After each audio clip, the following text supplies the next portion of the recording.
Satu pemirsa, Wakil Ketua Umum PSSI Zainuddin Amali angkat bicara terkait kandidat pengganti Sintayong. PSSI pun mengaku sudah ada pertemuan dengan legenda timnas Belanda Patrick Kluivert. Berikut cuplikan wawancara eksklusif jurnalis Berita 1 Vinlia Huangrio dengan Wakil Ketua Umum PSSI Zainuddin Amali. Salam olahraga, bagaimana kabarnya hari ini Pak Zainuddin? Iya, kabarnya baik, agak sedikit hujan ya, jadi ya baiklah buat kita semua. Terima kasih sudah berkenan bergabung bersama kami di Berita 1 spesial kali ini, Pak Zainuddin. Yeah. Pak, kemarin PSSI sudah resmi mengumumkan bahwa STY dipecat. Sekarang yang sedang hangat justru adalah tebak-tebakan di publik siapa penggantinya. Sudah santer beredar bukan hanya di dalam negeri, namun juga media Belanda seperti Football International menyebut Kluivert yang akan menandatangani kontrak 2 tahun sebagai pelatih Timnas Indonesia. Dan begitu juga di media Belanda lainnya seperti The Telegraph menjabarkan hal serupa. Bagaimana Anda mengkonfirmasi terkait dengan hal ini, Pak Zainuddin? Ya, seperti yang disampaikan oleh Ketua Umum Pak Erick Thohir kemarin, pada tanggal 25 Desember sampai dengan 30 Desember beliau mewawancarai ya, ada beberapa kandidat. Iya. Ya, terakhir itu tinggal ada tiga kandidat yang diwawancarai oleh Pak Erick, dan tentu ada plus minusnya masing-masing. Nah, kita harus menyesuaikan dengan apa yang menjadi kebutuhan kita.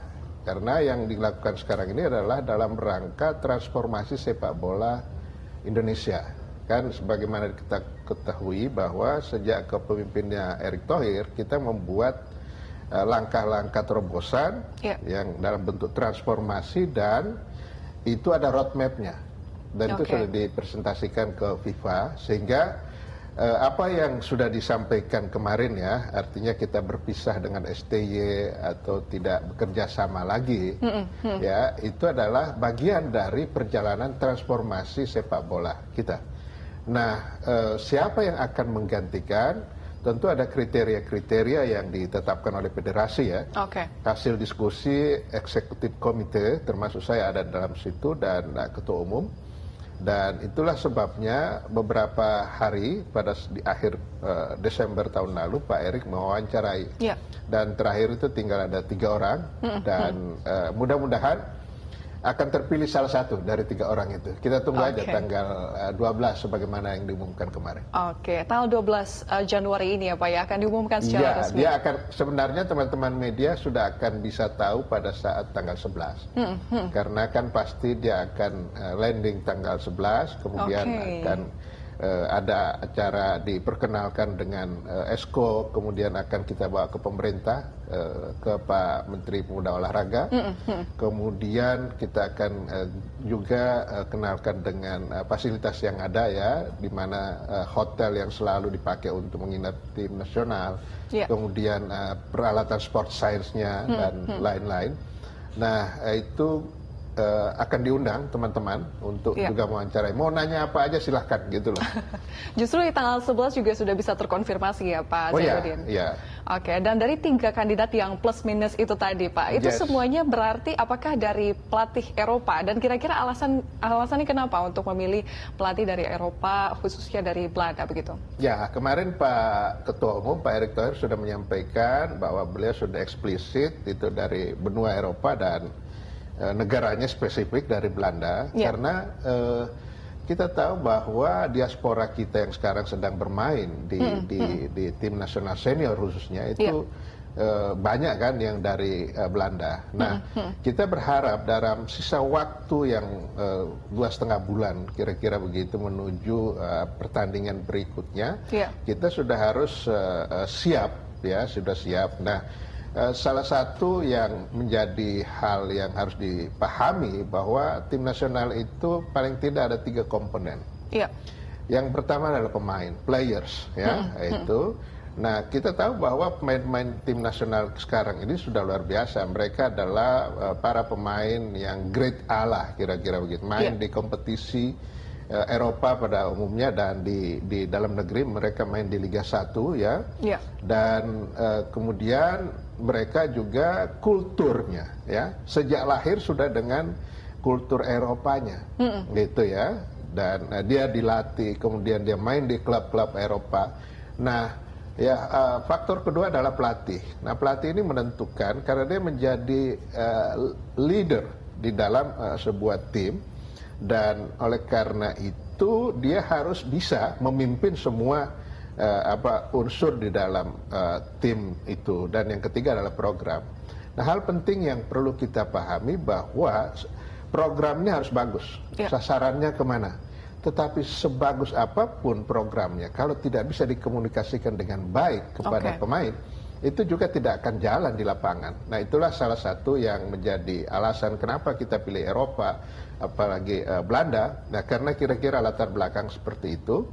Dan mudah-mudahan apa yang kita putuskan ini adalah keputusan yang terbaik. Jangan lupa, setiap keputusan pasti ada risiko.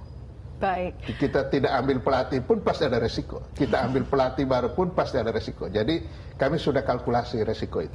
Oke, seperti apa Pak proses penunjukan pelatih pengganti Sinteyong itu? Terlebih juga nampaknya mungkin warganet dan juga orang-orang awam begitu ya melihatnya cukup mendadak begitu. Seperti apa proses pemilihan pengganti dari Sinteyong? Apakah juga karena banyaknya pemain naturalisasi Belanda sehingga pelatihnya juga harus berasal dari Belanda, Pak? Ya, saya kira ini bukan keputusan yang ujuk-ujuk, yang tiba-tiba.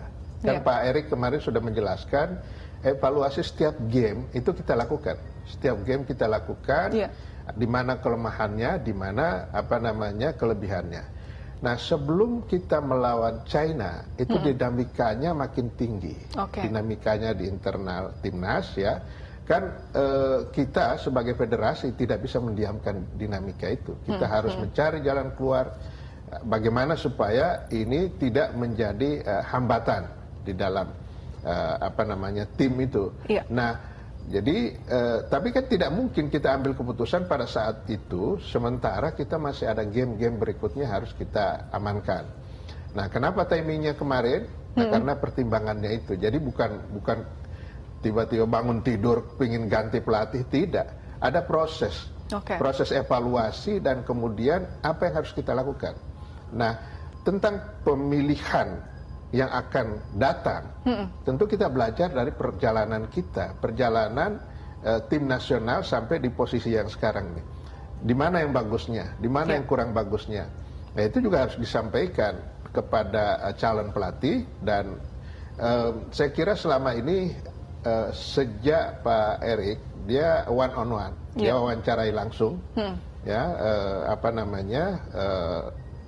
calon pemain maupun calon pelatih itu, jadi supaya nggak ada yang miss, jadi supaya kita komunikasi langsung, direct, one on one dengan siapa yang mau kita tunjuk itu. Nah, jadi prosesnya cukup jalan dan kita harus percayalah dengan pengalaman Erick Thohir yang dia pernah memimpin Inter Milan ya sebagai presiden Inter Milan pada saat Inter Milan decline ya, dia masih bisa selamatkan dan menjadi bagus gitu ya.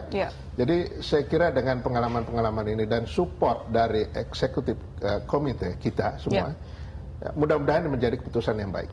Oke, keputusan ini memang sudah melalui proses dan juga menjadi keputusan yang sudah matang ya Pak Zainuddin.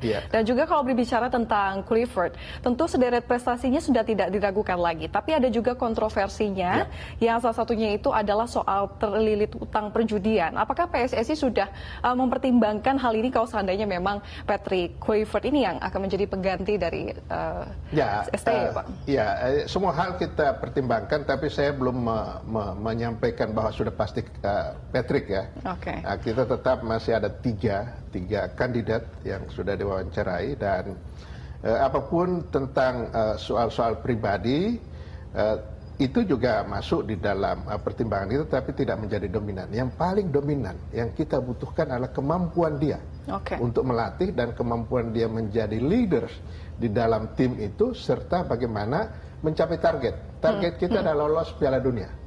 Kan gitu ya, bagaimana Indonesia dalam sejarah bisa lolos Piala Dunia 2026 nanti, tetapi proses kan harus dijalanin. Nah, kita lebih fokus kepada hal-hal yang seperti itu, tetapi masyarakat atau publik juga punya penilaian, saya kira kita tidak bisa melarang, karena itu satu hal yang ya biasalah. Dan setiap pelatih itu pasti ada kontroversialnya, pasti ada dimanapun, di klub yang yang sehebat yang di Liga Inggris, Liga Eropa sana tetap pasti ada, dan kehidupan pribadi tidak pernah terlepas dari kehidupan seorang, kan dia manusia juga. Tetapi bagi kami lagi fokus kepada secara teknikal. Bagaimana dia bisa membawa tim ini, bagaimana dia bisa melit tim ini, dan target yang kita berikan tercapai tidak. Jadi lebih ke arah situ. Oke, baik. Dan saat konferensi pers, Ketua Umum PSSI menyebut bahwa evaluasi dan dinamika timnas lah yang pada akhirnya memutuskan untuk mengakhiri kerjasama PSSI dengan Coach Shin. Dinamika seperti apa yang sebenarnya dimaksud? Mungkin tadi juga sudah sempat dimention oleh Pak Zainuddin juga terkait dengan dinamika yang dialami. Mungkin apakah karena gagal di Piala AFF, kalah dari China, atau seperti apa Pak Zainuddin? Enggak. Jadi AFF itu tidak masuk dalam hitungan signifikan, ya, karena kita tahu, kita sadar dari awal kita menurunkan pemain-pemain muda kita, ya, untuk mereka beruji coba di AFF itu untuk kita persiapkan ke SEA Games Thailand yang akan datang. Oke, jadi itu enggak. Tetapi ini perjalanan evaluasi ini bukan baru datang sehari, dia sudah apa namanya, ada masa-masa. Kan saya sampaikan tadi, kita itu mengevaluasi setiap game. Setiap game itu ada evaluasinya, dan apa namanya, sehingga pada kesimpulan terakhir ini kayaknya nggak match lagi, kan gitu ya. Dinamika tadi bahasanya Ketua Umum, ada dinamika yang harus segera kita carikan jalan keluar. Nah, seperti apa? Nah, inilah yang kita putus.